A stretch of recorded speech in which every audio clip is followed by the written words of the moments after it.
Hello students, मैं कपिल कुमार शर्मा एक बार फिर आप लोगों के सामने एक नई वीडियो लेकर आया हूं। और आज की वीडियो का जो टॉपिक होगा वो बहुत ही ज़्यादा इंटरेस्टिंग होगा।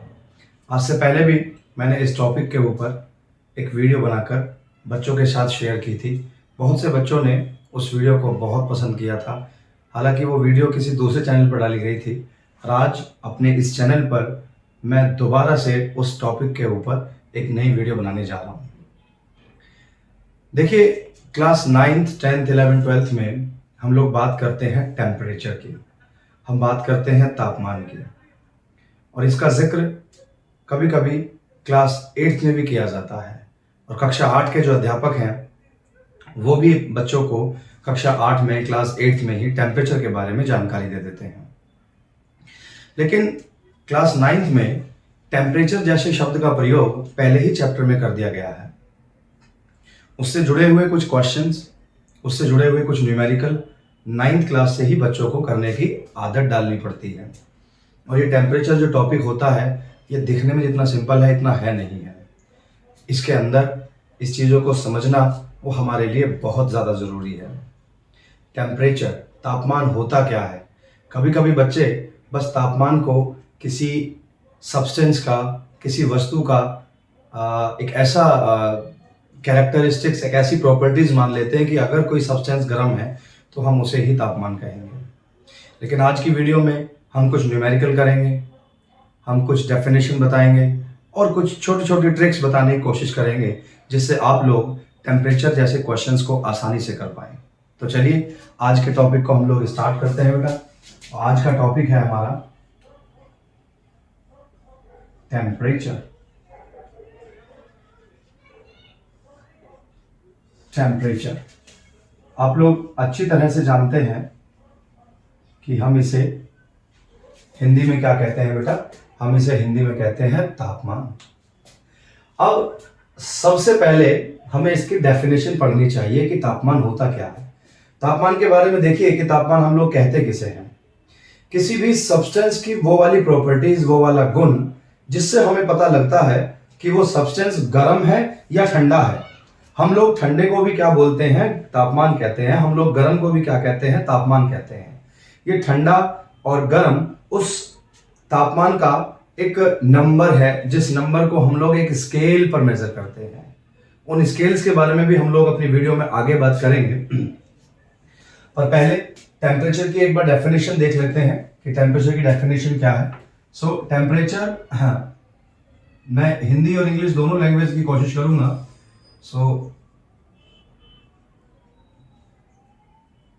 यह किसी सब्सटेंस का प्रॉपर्टीज है, सब्सटेंस का गुण है। गुण कह दीजिए या इसको नेचर कह दीजिए या इसको प्रॉपर्टी कह दीजिए। So it is the property of a substance. यह किसी सब्सटेंस का गुण है जिससे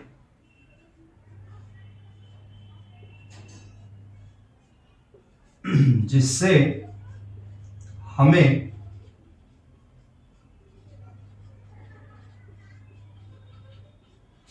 उस सब्सटेंस के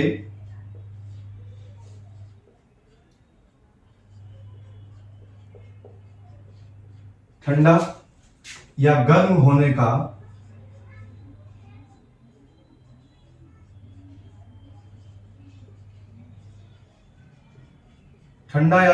का अनुभव होता है। There is a property of a substance by which we can feel the temperature in the form of cold or heat। मतलब हम लोग गर्म और ठंडे के रूप में किसी भी सब्सटेंस के गुण को महसूस कर सकते हैं कि कोई सब्सटेंस ठंडा है तो भी वो टेम्परेचर है, कोई सब्सटेंस गर्म है तो भी वो टेम्परेचर है। इस डेफिनेशन को आप लिख लीजिएगा, जरूर इसको नोट कर लीजिएगा कि यह किसी सब्सटेंस का गुण या किसी सब्सटेंस का नेचर या किसी सब्सटेंस की प्रॉपर्टी है जिससे हमें यह पता लगता है कि भाई वो सब्सटेंस ठंडा है या गर्म है। इसे हम लोग क्या कहते हैं बेटा? इसे हम लोग टेम्परेचर कहते हैं। आप लोग इसे नोट कर सकते हैं। दूसरी डेफिनेशन भी है इसकी, हम लोग एक डेफिनेशन और कर लेते हैं। टेम्परेचर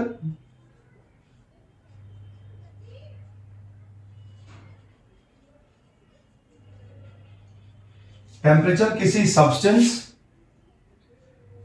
में प्रेजेंट, यह किसी सब्सटेंस में प्रेजेंट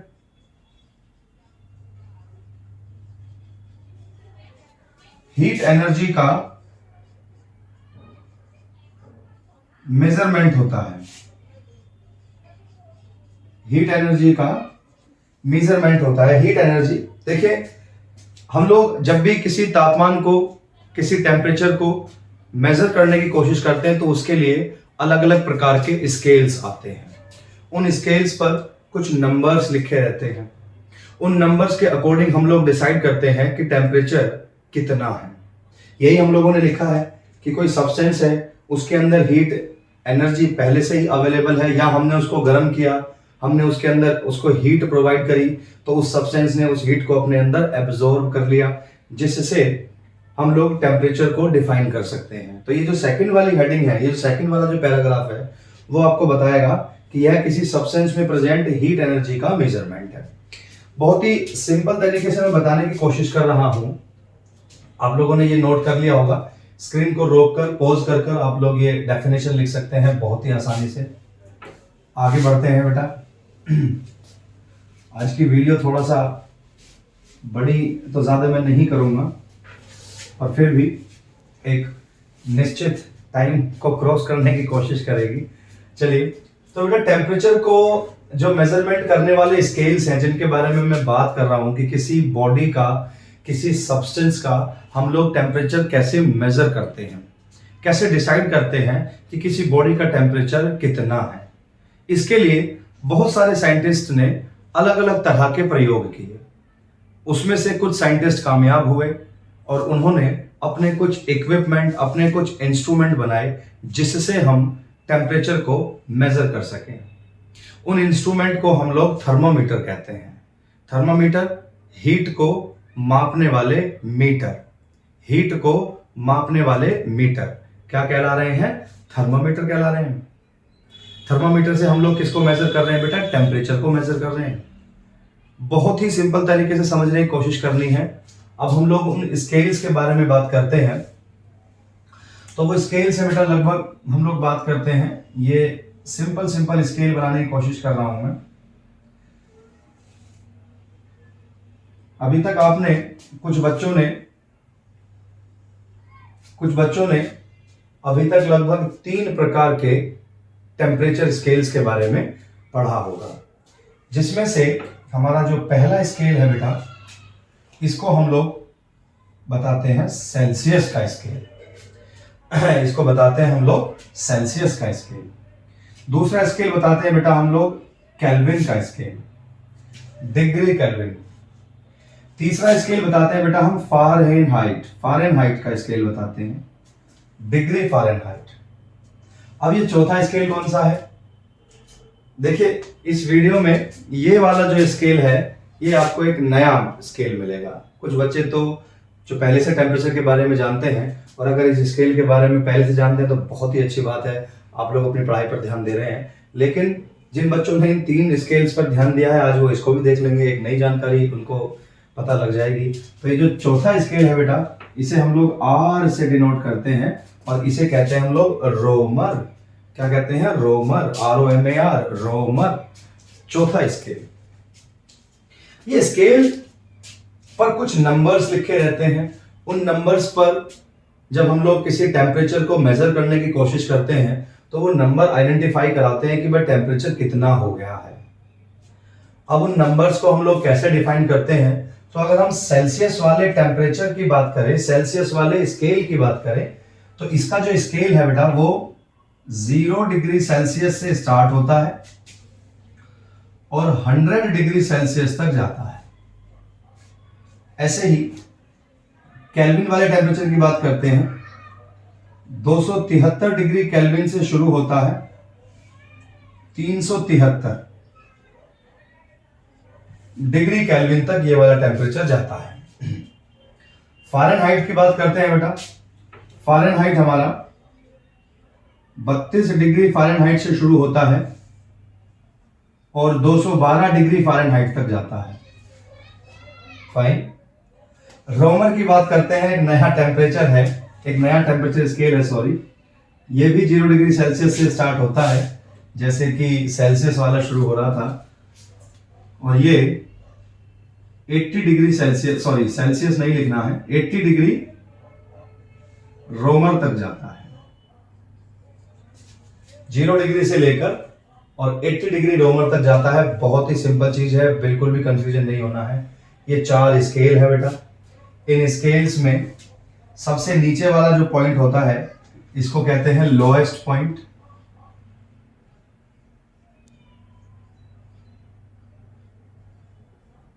क्या कहते हैं बेटा? Lowest point. और किसी भी स्केल में, जैसे अगर हम सेल्सियस की बात करें तो इसका लोएस्ट पॉइंट 0 है, इसका लोएस्ट पॉइंट 273 है, इसका 32 है, उसका फिर से 0 है। और सभी स्केल में जो सबसे ऊंचा टेम्परेचर होता है कि किसी स्केल से हम मैक्सिमम कितना टेम्परेचर माप सकते हैं, तो that is highest. Highest point समझ में आ रहा है बेटा? Highest point. तो स्केल का सबसे नीचे वाला टेम्परेचर लोएस्ट पॉइंट, सबसे ऊपर वाला जो टेम्परेचर है वो है आपका हाईएस्ट पॉइंट। इसमें लोएस्ट और हाईएस्ट पॉइंट से हम लोग क्या मेजर कर सकते हैं, थोड़ा सा उसको भी देखने की कोशिश कीजिएगा। कि अगर हम लोग वाटर की बात करें, पानी की बात करें बेटा, थोड़ा ध्यान दीजिएगा। अगर हम लोग पानी की बात करें तो पानी को अगर हम फ्रिज में रख देते हैं तो वो बर्फ बन जाता है, वो सॉलिड में कन्वर्ट हो जाता है। लेकिन अगर बाहर एनवायरनमेंट में हमारे सामने रखा हुआ है तो वो लिक्विड स्टेट में पाया जाता है। फाइन। तो लिक्विड स्टेट के अंदर भी कुछ ना कुछ टेम्परेचर है। जब वो बर्फ बन जाता है तो उसके अंदर भी कुछ ना कुछ टेम्परेचर है। जब हम पानी को गर्म कर देते हैं तब भी उसके अंदर कुछ ना कुछ हीट ऑफ एनर्जी है, टेम्परेचर है। तो तीनों कंडीशन, सॉलिड, लिक्विड, गैस, अगर पानी उबलने लगेगा और उबलकर पानी वेप्योर में कन्वर्ट हो जाएगा तो उसका टेम्परेचर अलग है। लेकिन यहां हम लोग किस बात की बात कर रहे हैं बाबू, कि वाटर जो है वो स्टेट तो मैंने बता दी, फिजिकल स्टेट। लेकिन इन स्केल से उसका क्या संबंध आ रहा है कि वाटर, अगर हम लोग बात करते हैं बर्फ में कन्वर्ट करने की, कि पानी को हमें बर्फ में कन्वर्ट करना होगा, हम उसे फ्रिज में रख देंगे तो उसका टेम्परेचर कितना हो जाएगा बेटा? 0 डिग्री सेल्सियस हो जाएगा, या इससे नीचे चला जाएगा, माइनस में चला जाएगा। इससे अगर नीचे चला जाएगा, जैसे इस स्केल को नीचे खींच लेते हैं तो 0 से नीचे जाएगा -1, -2, -3। ऐसे ही सभी स्केल की बात है कि ये लोएस्ट पॉइंट है। इस लोएस्ट पॉइंट से, चारों स्केल के लोएस्ट पॉइंट से अगर हम लोग नीचे की तरफ चलते हैं तो हम लोग क्या देखते हैं कि ये वाली जो वैल्यू है इससे नीचे जाना शुरू हो जाता है हमारा माइनस वाला पॉइंट। तो अगर या तो 0 पर चला जाए या 0 से नीचे आ जाए, तो वाटर अगर बर्फ में कन्वर्ट हो जाता है तब हम उसे कहते हैं बेटा फ्रीजिंग पॉइंट। तब हम उसे क्या कहते हैं? That is freezing point. Freeze मतलब होता है बेटा हिमांक, यहां पर है ना, पानी का जम जाना, पानी का जम जाना, या हम लोग लिख सकते हैं बर्फ में बदल जाना, बर्फ में बदल जाना। ये कुछ पॉइंट है। तो लोएस्ट पॉइंट की बात करते हैं तो अगर सेल्सियस की बात करेंगे तो बेटा, जैसे हम यहाँ सेल्सियस में कह रहे हैं, तो पानी कितने डिग्री पर जम रहा है? पानी जम रहा है भैया जी 0 डिग्री सेल्सियस पर। ऐसे ये लोएस्ट पॉइंट है सेल्सियस का। ऐसे ही बाकी जो स्केल है, अगर हम पानी की बात करते हैं तो रोमर पर भी कितने में जम जाएगा? 0 पर जम जाएगा। फ़ारेनहाइट की बात करें तो टेम्परेचर कितना है? माइनस से माइनस कितना, सॉरी कम से कम कितना है? 32 है। हम लोग केल्विन की बात करते हैं तो केल्विन में लोएस्ट पॉइंट कितना है बेटा जी? केल्विन में लोएस्ट पॉइंट कितना है? 273। तो ये 0 के बराबर है। देखिए यहाँ पर इसका 0 इसके 273 के बराबर है। तो पानी बर्फ में कन्वर्ट हो जाएगा कितने डिग्री? केल्विन पर, 273 केल्विन पर। यहाँ 32 फ़ारेनहाइट पर, यहाँ 0 डिग्री रोमर पर, यहाँ 0 डिग्री सेल्सियस पर। अब दूसरा पॉइंट देख लेते हैं एक बार। ये तो हम फ्रीजिंग पॉइंट की बात कर रहे हैं। अगर हम दूसरे पॉइंट की बात करें, वाटर की ही बात करें, थोड़ा देखिएगा। अगर हम वाटर को लगातार गर्म करते जा रहे हैं, अगर पानी को लगातार गर्म करते जा रहे हैं तो पानी अपने अंदर हीट को एब्जॉर्ब करने शुरू हो जाता है। और हीट को जैसे ही वो एब्जॉर्ब करना शुरू हो जाएगा, पानी के जो पार्टिकल होते हैं, छोटे छोटे जो मॉलिक्यूल होते हैं, उनकी काइनेटिक एनर्जी इतनी ज्यादा बढ़ जाती है, वो इधर से उधर भागने लगते हैं और वो धीरे से पानी की ऊपरी सतह पर आ जाते हैं। उनकी काइनेटिक एनर्जी इतनी ज्यादा हो जाती है कि नीचे वाले जो पार्टिकल होते हैं वो ऊपर आ जाते हैं और लगातार उनके अंदर हीट बढ़ती रहती है, क्योंकि हम उसे गर्म कर रहे हैं, वो हीट को एब्जॉर्ब कर रहे हैं, और हीट को एब्जॉर्ब करने के बाद वो पानी की उस सतह को, उस लेयर को छोड़कर ऊपर उठते हैं, मतलब वेप्योर में कन्वर्ट होते हैं। तो जब पानी उबलने लगता है, जब ये कंडीशन होती है, तो पानी के उबलने को बेटा हम लोग कौन सा पॉइंट का नाम देते हैं? पानी का उबलना हम कहते हैं बेटा बॉइलिंग पॉइंट। कौन सा पॉइंट कहते हैं? Boiling point. हिंदी में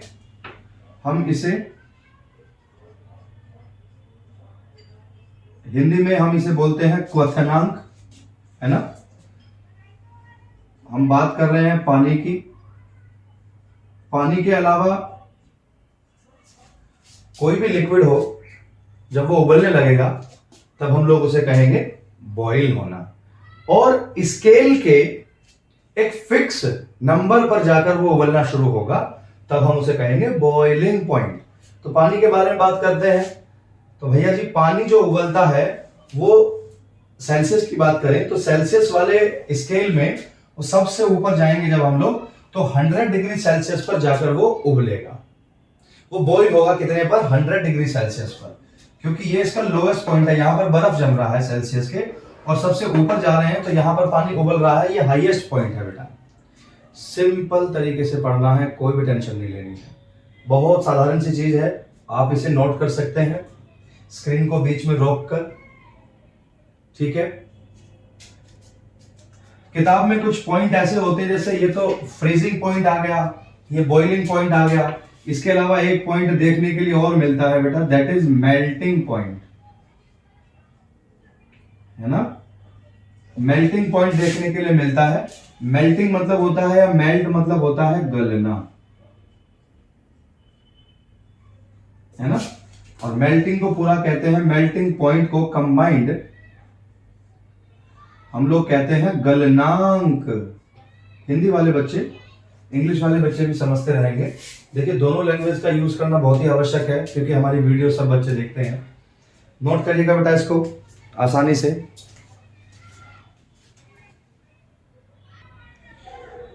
नोट कर लिया होगा बेटा, है ना।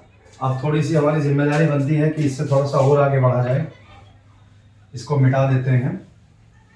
आप किसी भी टॉपिक को स्क्रीनशॉट लेकर आसानी से समझ सकते हैं बेटा, है ना। फिर भी अगर वीडियो में से कोई चीज़ ऐसी है जो समझ में नहीं आती है, तो आप कमेंट सेक्शन में जाकर हमें बताएंगे ज़रूर। हम लोग कोशिश करेंगे कि आप लोगों तक वो जानकारी समय रहते पहुंचा दी जाए। तो ये स्केल हमें एक्चुअली दोबारा से बनाने पड़ेंगे, क्योंकि ये स्केल मैंने आपको बताए हैं कि ये लगभग कितने तरह के हैं बेटा। ये लगभग 4 तरीके के हैं। ये सेल्सियस है, ये केल्विन है, ये फ़ारेनहाइट है, और ये बेटा रोमन है। ये 0 से लेकर 100 तक जा रहा है। ये 273 से ये 373 तक जा रहा है। ये 32 से बेटा 212 तक जा रहा है। और ये 0 से लेकर कहाँ तक जा रहा है? ये 80 तक जा रहा है। तो देखिए कहीं कहीं किताब में कोई वैल्यू, टेम्परेचर की वैल्यू, अगर हम किसी रिएक्शन की बात करें, तो उस रिएक्शन में रिएक्टेंट और प्रोडक्ट के बीच में जो एरो का सिंबल होता है, इस एरो के सिंबल के ऊपर अगर कोई टेम्परेचर नहीं लिखा हुआ होता है, तो हमें समझ लेना चाहिए कि वो रिएक्शन किस पर हो रही है बेटा?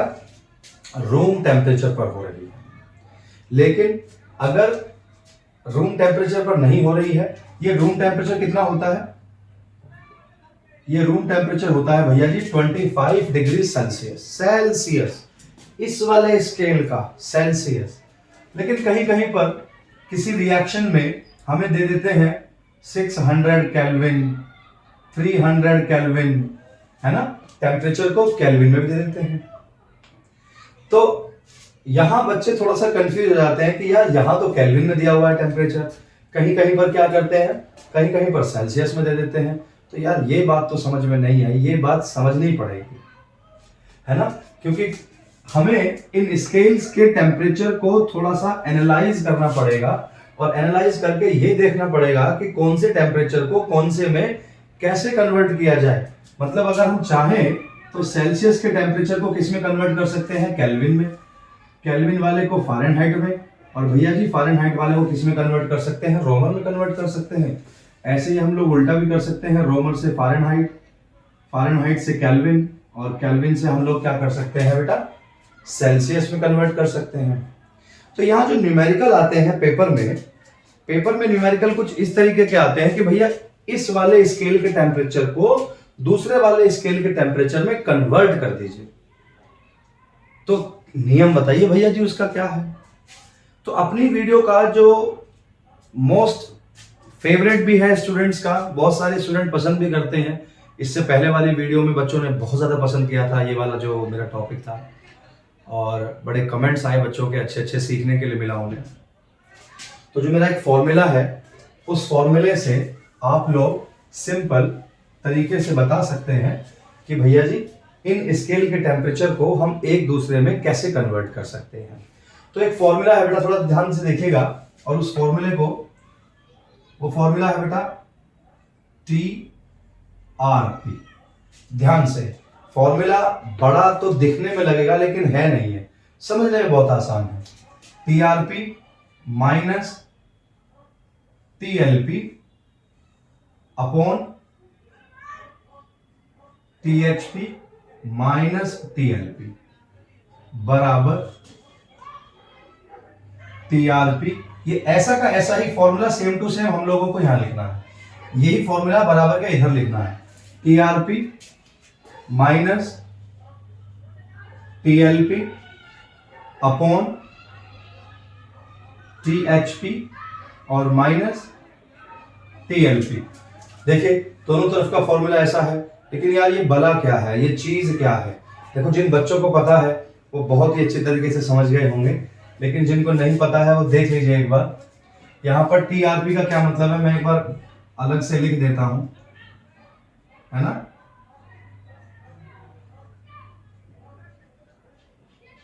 TRP है बेटा the reading point, the reading point. हम लोग जब न्यूमेरिकल करेंगे तो इन चीज को हम लोग अच्छे से समझ लेंगे। यहां पर TLP क्या है,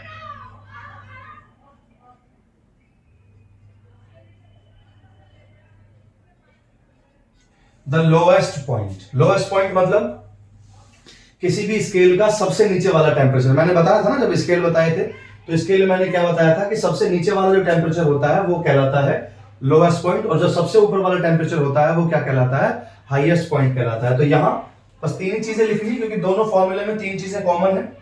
TRP यहाँ पे भी है, TRP यहाँ पे भी है, जिसको हम लोग कहते हैं रीडिंग पॉइंट। फिर TLP है ना, TLP क्या है, द लोएस्ट पॉइंट, और दोनों तरफ एक चीज और है THP।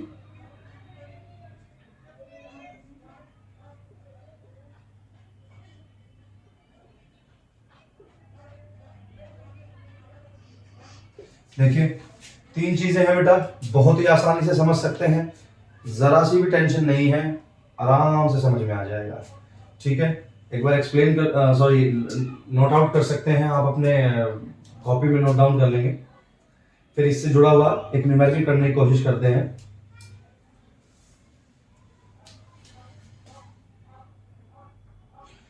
चलिए बेटा इसको मिटा देते हैं नीचे से एक बार, और एक टेम्परेचर एक एग्जांपल लेते हैं बेटा, कि सबसे पहले फ़ारेनहाइट को किसमें कन्वर्ट करिए बेटा, सेल्सियस में कन्वर्ट करिए। अपनी तरफ से कोई भी एग्जांपल ले सकते हैं, रोमर से फ़ारेनहाइट ले सकते हैं, केल्विन से सेल्सियस ले सकते हैं, केल्विन से रोमर ले सकते हैं। ये फॉर्मूला एक ऐसा फॉर्मूला है जो इन सब स्केल के टेम्परेचर को एक दूसरे में कन्वर्ज कर देगा, एक दूसरे में बदल देगा। समझने की जरूरत है, बस थोड़ा सा ध्यान देंगे। तो फ़ारेनहाइट के टेम्परेचर को हम लोगों को किसमें चेंज करना है बेटा, फ़ारेनहाइट के टेम्परेचर को हमें सेल्सियस वाले में चेंज करना है, थोड़ा ध्यान दीजिएगा। और हमें ऐसा मान लेना है कि फ़ारेनहाइट का जो टेम्परेचर है हमारे पास वो कितना है, 104 डिग्री है। 104 डिग्री फ़ारेनहाइट के टेम्परेचर को हमें किस में कन्वर्ट करना है बेटा? सेल्सियस में कन्वर्ट करना है। इसको थोड़ा सा मैं और ज्यादा बड़ा लिख देता हूं जिससे थोड़ा सा समझ में आ जाएगा। ऐसे, है ना? फ़ारेनहाइट के टेम्परेचर को सेल्सियस वाले टेम्परेचर में चेंज करना है। फ़ारेनहाइट का टेम्परेचर कितना दिया हुआ है? 104 डिग्री दिया हुआ है। इसको डिग्री सेल्सियस में कन्वर्ट करना है। थोड़ा फॉर्मूले पर ध्यान दीजिए। फॉर्मूले के बेटा दो हिस्से हैं, ये लेफ्ट वाला है, ये राइट वाला है। तो ये जो लेफ्ट वाला हिस्सा है ये फ़ारेनहाइट के लिए है, और ये जो राइट वाला हिस्सा है ये किसके लिए है बेटा? सेल्सियस के लिए है। ध्यान दीजिएगा, ये लेफ्ट वाला हिस्सा फ़ारेनहाइट के लिए है, राइट वाला हिस्सा किसके लिए है? सेल्सियस के लिए है। तो हम लोग रखते हैं, इनकी वैल्यू रखते हैं। सबसे पहले इस वाले में रखते हैं, थोड़ा ध्यान दीजिएगा। पहले आता है द रीडिंग पॉइंट, अभी थोड़ी देर पहले बताया था ना, TRP, the reading point. Reading point का मतलब है जो वैल्यू हमें दी हुई होती है, जिस क्वेश्चन में हम जिस वैल्यू को रीड कर रहे हैं, पढ़ रहे हैं, जिसको चेंज करना है। तो इस वाले फॉर्मूले में बेटा टीआरपी में हम लोगों ने रखना है सबसे पहले 104 जो दिया हुआ है। फिर माइनस की बात करते हैं टीएलपी। टीएलपी में हम कौन सा देखेंगे बेटा? फ़ारेनहाइट वाला देखेंगे। तो फ़ारेनहाइट में टीएलपी मतलब द लोएस्ट पॉइंट। तो लोएस्ट पॉइंट कितना है बेटा जी? इसका 32 है, 32 है। अपॉन देखिएगा, अपॉन टीएचपी कितना है बेटा? द हाईएस्ट पॉइंट कितना है उसका? 212। हाईएस्ट पॉइंट कितना है बेटा? 212, क्योंकि ये टीएचपी है। फ़ारेनहाइट का हाईएस्ट पॉइंट कितना है? 212 है। हाईएस्ट पॉइंट कितना है बेटा? 212 है। अब बराबर, अब हमें बात करनी है सेल्सियस वाले की, क्योंकि ये वाला जो साइड है ये किसके लिए है? ये सेल्सियस के लिए है। सेल्सियस के लिए है तो चेंज करने की कोशिश करते हैं। सबसे पहले है टोटल रीडिंग पॉइंट, जो हमें पता नहीं है, जो हमें फाइंड आउट करना है। इसलिए इसकी जगह पर हम लोग क्या लिख देते हैं? सेल्सियस लिख देते हैं। क्या लिख देते हैं बेटा? सेल्सियस लिख देते हैं। एक्स भी लिख सकते हैं, कोई ऐसी दिक्कत नहीं है। डायरेक्ट टीआरपी भी लिख सकते हैं, लेकिन टीआरपी केवल द रीडिंग पॉइंट है। हमें वो वाली वैल्यू लिखनी है, वो वाला वर्ड लिखना है जो कैलकुलेट करना है। सो सी लिख दिया, minus the lowest point. Lowest point कितना है बेटा? इसका 0 है। थोड़ा ध्यान दीजिएगा, 0 है। फिर आ जाएगा द हाईएस्ट पॉइंट। तो हाईएस्ट पॉइंट कितना है बेटा जी? इसका 100 है ना? और माइनस लोएस्ट पॉइंट फिर से कितना है बेटा जी? इसका 0 है। आप एक बार नोट कर लीजिए, थोड़ा सा आसान रहेगा, है ना? कॉपी में वीडियो को रोक लीजिएगा बीच में। नोट कर लिया होगा बेटा, है ना? तो हम लोगों ने ये जो टीआरपी है, द रीडिंग पॉइंट, ये कितना आया था? 104। तो हमने 104 रखा। फिर आया द लोएस्ट पॉइंट, क्योंकि हम फ़ारेनहाइट का ले रहे हैं, तो लोएस्ट पॉइंट हमने कितना लिया? फ़ारेनहाइट का 32 लिया, हमने 32 रख दिया। फिर ये आ गया the highest point. Highest point कितना है बेटा? फ़ारेनहाइट का 212 है, हमने 212 रख दिया। फिर आता है the lowest point. Lowest point कितना है बेटा? फ़ारेनहाइट का 32। अच्छा, यहाँ माफी चाहेंगे, यहाँ पर 212 नहीं आएगा, यहाँ कितना आएगा बेटा? 232 आएगा। थोड़ा ध्यान दीजिएगा, सॉरी। और ऐसे ही बेटा इधर है लोएस्ट पॉइंट, ये रीडिंग पॉइंट है, लोएस्ट पॉइंट, हाईएस्ट पॉइंट और लोएस्ट पॉइंट। हाँ, तो देखिए ये फॉर्मूला एक ऐसा फॉर्मूला है कि हम सारे स्केल्स के टेम्परेचर को एक दूसरे में कन्वर्ज कर सकते हैं। बहुत सिंपल है, कोई टेंशन नहीं है, थोड़ा ध्यान दीजिएगा। चलिए आगे बढ़ते हैं बेटा। तो अब इसको कैलकुलेट करने की जिम्मेदारी बनती है। कैलकुलेट कैसे होगा बेटा? 104 में से 32 घटाने हैं, है ना? 30 में 70, 2, ये आ गया बेटा 72, और अपॉन 212 में से 32,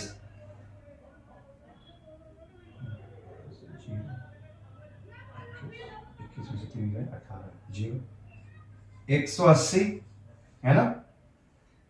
बराबर सी, तो सी में से 0 जाएगा तो ऊपर सी बच जाएगा बेटा, और अपॉन 100 में से 0 जाएगा तो यहाँ 100 बच जाएगा। आगे कैलकुलेट करते हैं, क्रॉस मल्टीप्लाई कर लीजिए, आसान रहेगा, ऐसी कोई दिक्कत नहीं है।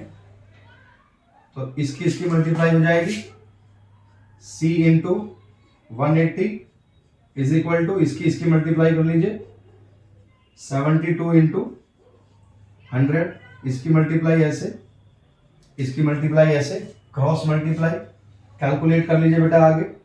That is C is equal to,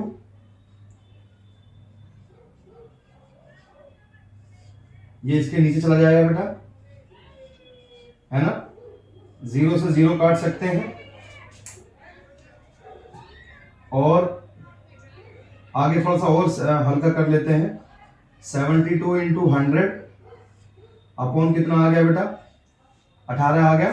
fine, इससे इसे काट लीजिए 4 टाइम, है ना, और 4 की मल्टीप्लाई 10 में हो जाएगी, तो इसका कितना आंसर आ जाएगा बेटा, 40 आंसर आ जाएगा। आसानी से 40 आंसर आ जाएगा। अच्छा, कौन से टेम्परेचर को हम लोग कौन से में कन्वर्ट कर रहे थे, हम लोग फ़ारेनहाइट के टेम्परेचर को किस में कन्वर्ट कर रहे थे बेटा, सेल्सियस में कन्वर्ट कर रहे थे। इतना आपको समझ के रखना। तो जो आंसर आया है वो आंसर आया है हमारा सेल्सियस वाला। वो आंसर हमारा किसका आया है, वो आंसर आया है हमारा सेल्सियस वाला आंसर आया है ना। आप इसको नोट कर सकते हैं। ये फॉर्मूला इतना टिपिकल नहीं है, बस समझना है ना। नीचे तो दोनों तरफ हाईएस्ट पॉइंट में से लोएस्ट पॉइंट माइनस हो रहा है, highest minus lowest, highest minus lowest, है ना। ऊपर रीडिंग पॉइंट्स में से लोएस्ट माइनस कर रहे हैं। तो जरूरी नहीं है कि देखिए यहाँ पर फ़ारेनहाइट और सेल्सियस ही आएगा, हम लोग किसी भी टेम्परेचर को ले सकते हैं, कोई से भी टेम्परेचर को, कि सेल्सियस को फ़ारेनहाइट में, रोमन को सेल्सियस में, किसी में भी, ये सब पे काम करेगा। आंसर बहुत आसानी से आ जाएगा। आप इसको नोट करें, है ना। मैं हट जाता हूं बेटा स्क्रीन के सामने से एक बार।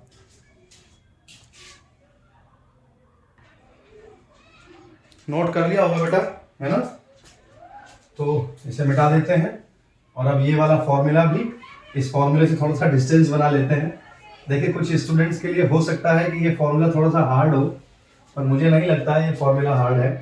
यदि आप इस पर 1-2 बार प्रैक्टिस कर लेंगे तो आसानी से आप लोगों के लिए ये चीज़ क्लियर हो जाएगी।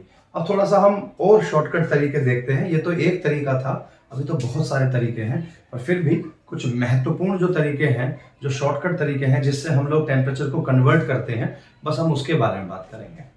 कन्वर्जन का एक बेहतर से बेहतर एग्जाम्पल यह है कि जब डॉक्टर हमें बुखार होते समय थर्मामीटर से हमारा टेम्परेचर मेजर करता है, तो उस थर्मामीटर से वो बताता है हमें कि हमें 102 बुखार हो गया है, हमें 103 बुखार हो गया है, हमें 100 बुखार हो गया है ना, 102 हो गया है। वो जो वैल्यू बताता है वो फ़ारेनहाइट में बताता है ना। लेकिन किताबों में कुछ जगह लिखा हुआ है कि ह्यूमन बॉडी का जो टेम्परेचर है, मनुष्य के शरीर का जो तापमान है, वो 37 डिग्री सेल्सियस होता है ना। तो फ़ारेनहाइट डॉक्टर बता रहा है, किताबें बता रही हैं 37 डिग्री सेल्सियस। तो सेल्सियस और फ़ारेनहाइट की वैल्यू अलग अलग है। यही वैल्यू अगर केल्विन में निकालने की कोशिश करेंगे तो ये अलग निकलेगी, और अगर इसको हम लोग रोमन में निकालने की कोशिश करेंगे तो ये और अलग निकलेगी। तो इसको एक बार मेजर कर लेते हैं। ह्यूमन बॉडी वाले टेम्परेचर को लिख लेते हैं बेटा चारों को, थोड़ा सा ये जनरल नॉलेज के लिए जरूरी है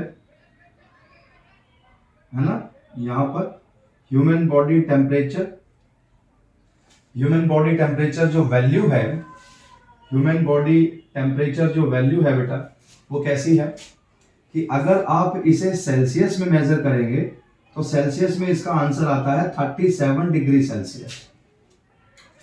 अगर आप इसे बेटा केल्विन में मेजर करेंगे तो इसका आंसर आता है 310 डिग्री केल्विन। अगर आप इसे फ़ारेनहाइट में मेजर करते हैं तो इसका आंसर आता है बेटा 98.6 फ़ारेनहाइट। और अगर आप इसे रोमन में मेजर करते हैं तो बेटा इसका आंसर आता है 29.6 डिग्री रोमन। तो देखो, ह्यूमन बॉडी का टेम्परेचर अलग अलग स्केल पर अलग अलग दिखाई दे रहा है ना। तो यहाँ कन्वर्जन का बहुत अच्छा एग्जाम्पल है। अभी अभी हमने जो एग्जाम्पल किया था वो किया था कि फ़ारेनहाइट को हमने किस में चेंज किया था बेटा, अभी पिछले वाले सवाल में फ़ारेनहाइट को चेंज किया था हमने सेल्सियस में।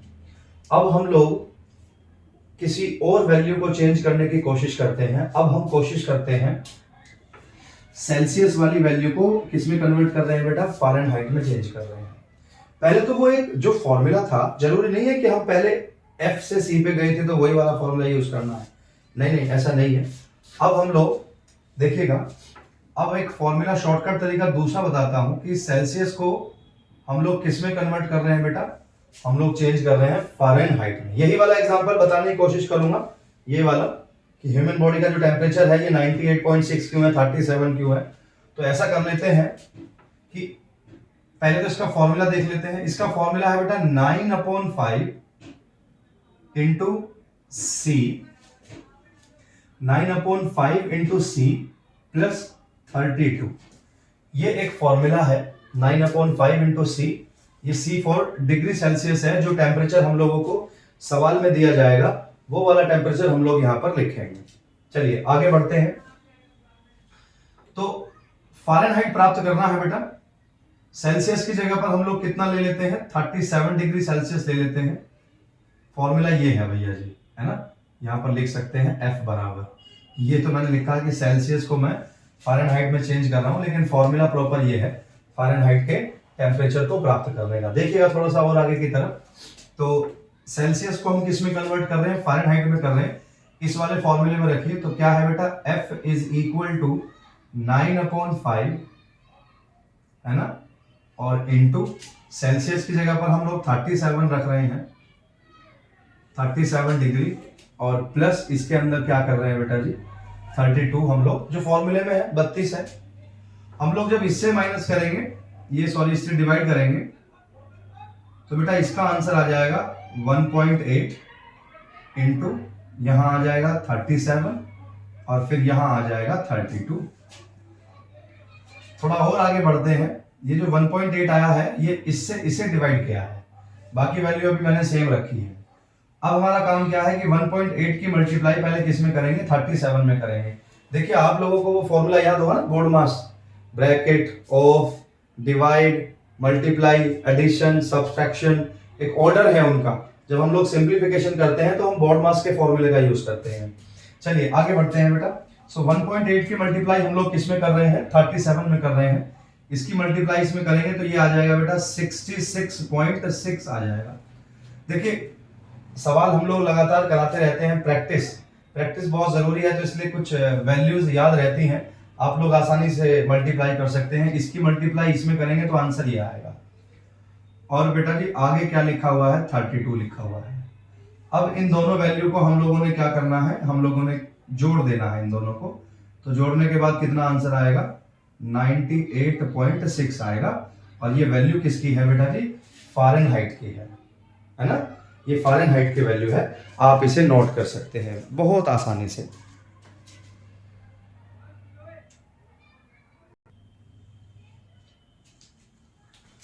नोट कर लिया होगा बेटा, है ना, इसको हम लोग हटा देते हैं।